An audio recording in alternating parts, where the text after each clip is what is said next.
museum absolutely refused to house this World War II uniform after searching through the pockets.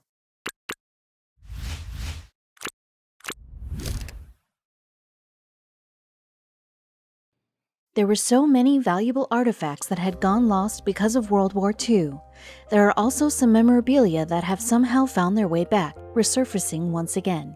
Since they are good for attractions and information, they are highly valued and sought after by museums. The reason behind them being so precious, you ask? Well, they help us link information of the past that we cannot go back to. There are so many items that belong to the brave soldiers that once fought to keep their country safe. We must also remember that since that happened such a long time ago, there are so many soldiers that are no longer among us. Even though some have passed, there are still so many who are still very much alive and breathing. So when the Ogniwo Polish Museum Society discovered something in the pocket of one uniform, they knew that this was something impossible to accept for them. The Ogniwo Polish Museum Society in Winnipeg had gotten a hold of one of the most amazing donations they could have ever asked for. So what was it, you ask? Well, it was a World War II uniform that had once been worn by a soldier in the Polish army. It was truly something that the country treasured, so when the museum found it, they were incredibly delighted. So what all did the museum get as a donation? Well, the uniform had been donated along with a pair of brown leather boots, since it was something that had been worn by the soldier way back when the museum truly treasured it.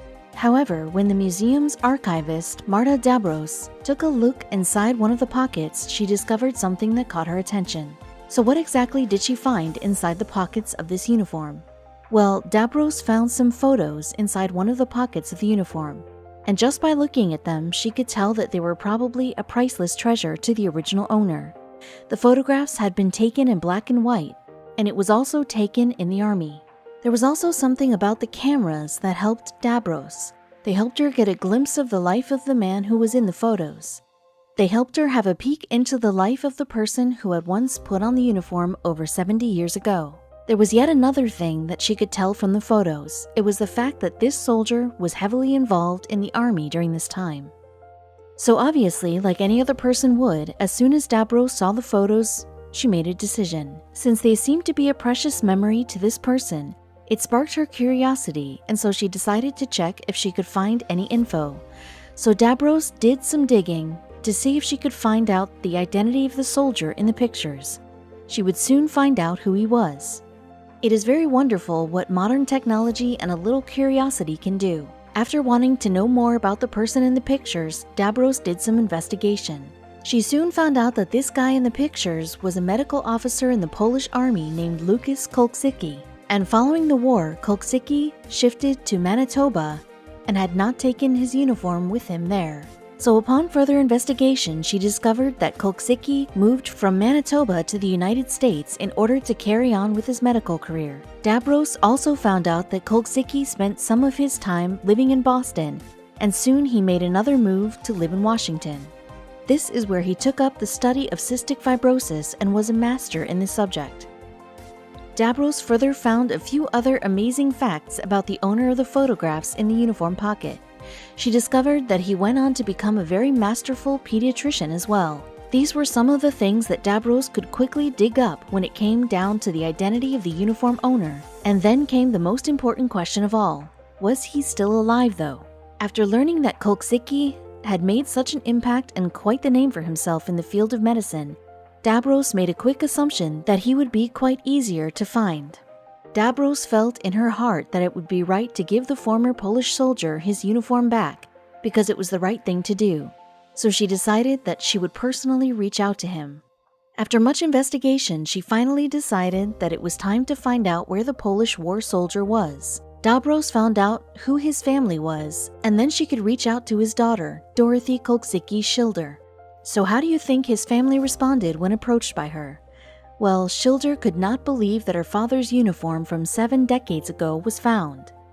So when they finally go to the Schilder's residence, his daughter was in utter shock that something from her dad's from his old life found its way to their home. She was so overwhelmed to see this at her doorstep, and the news that her father's uniform had been kept properly all this time. Dabros made it a point that the uniform was perfectly boxed.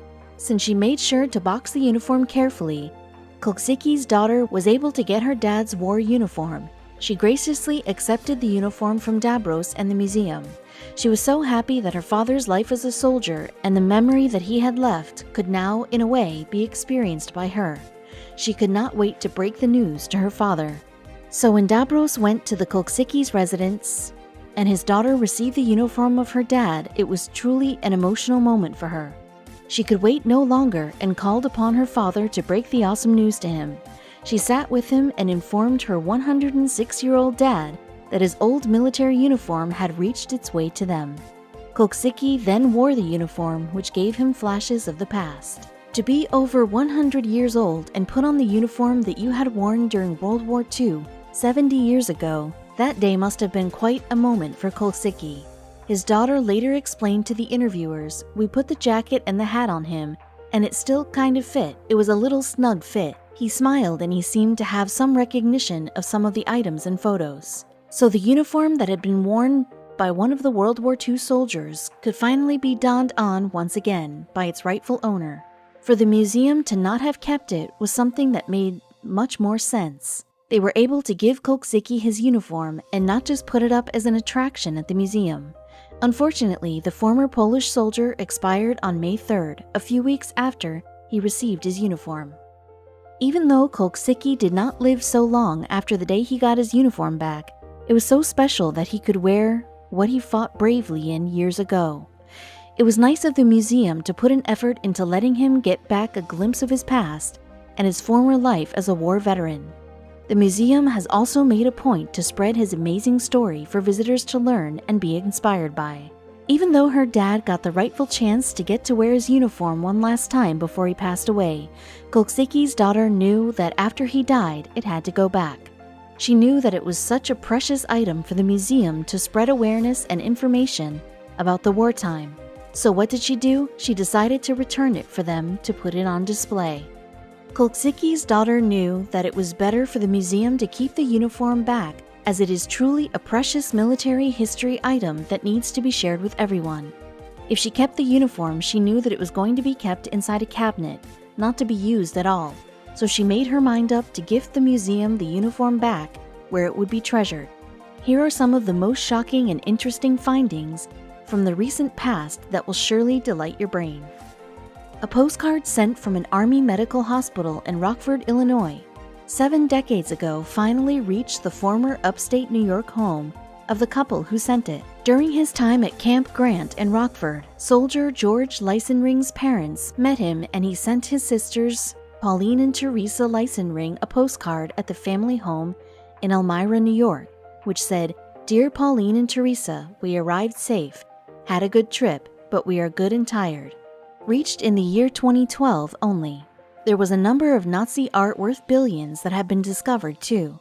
They were discovered in an apartment in Munich behind rotten food. Around 1,500 paintings that were done by masters of art like Picasso, Renoir, Matisse, and Chagall that went missing during the time of the Dresden bombing in 1945. The paintings were taken into custody by the Nazis. However, these incredible works have been taken back by investigators, giving them back to their owners.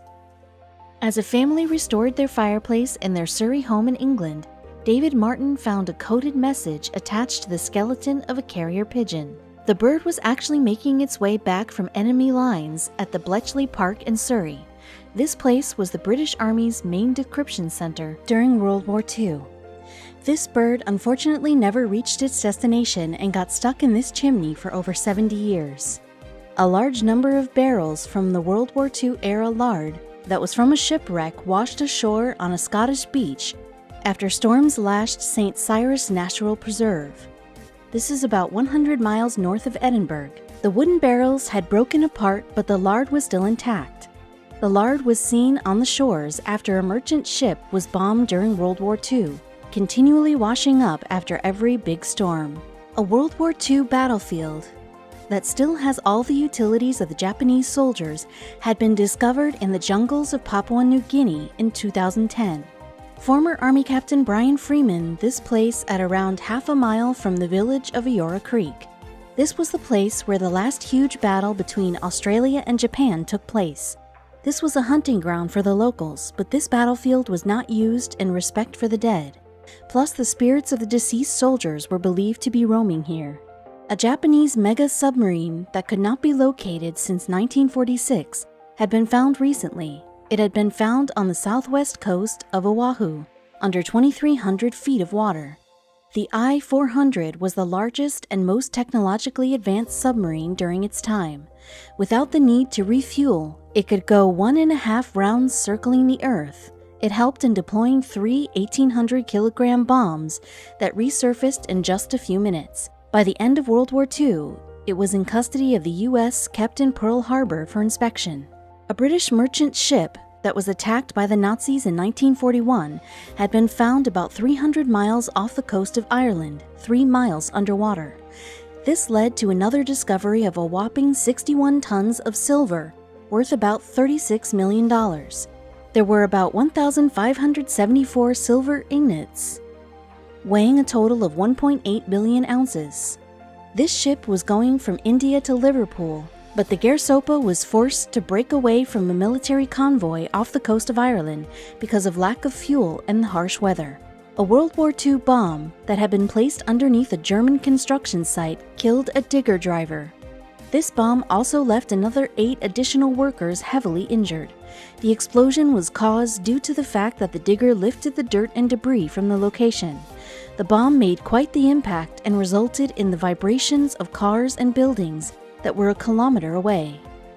The remains of Staff Sergeant Thomas L. Meek of Lisbon, Louisiana, and Captain Henry S. White of Kansas City, Missouri, had finally been discovered after 70 years following the time when the dive bomber fell in the South Pacific. In July 1943, White and Meek took off from the Turtle Bay Airfield on Espiritu Santo Island in New Hebrides and were never heard from again. The plan was only found in 2010, and the remains of White and Meek were discovered. A U-550 submarine has been discovered around 70 miles in the south of Nantucket, Massachusetts, USA, underwater.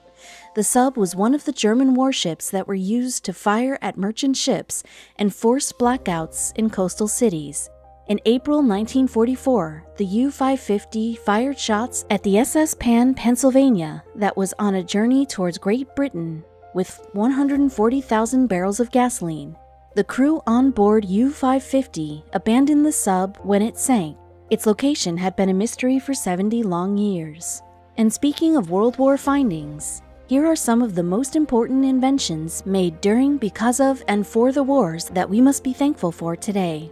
Everything we read and watch has been only due to this marvelous invention that came out during the wartime. All of our smartphones, and even the mere fact of you reading this, would not have been a possibility if it weren't for modern computing.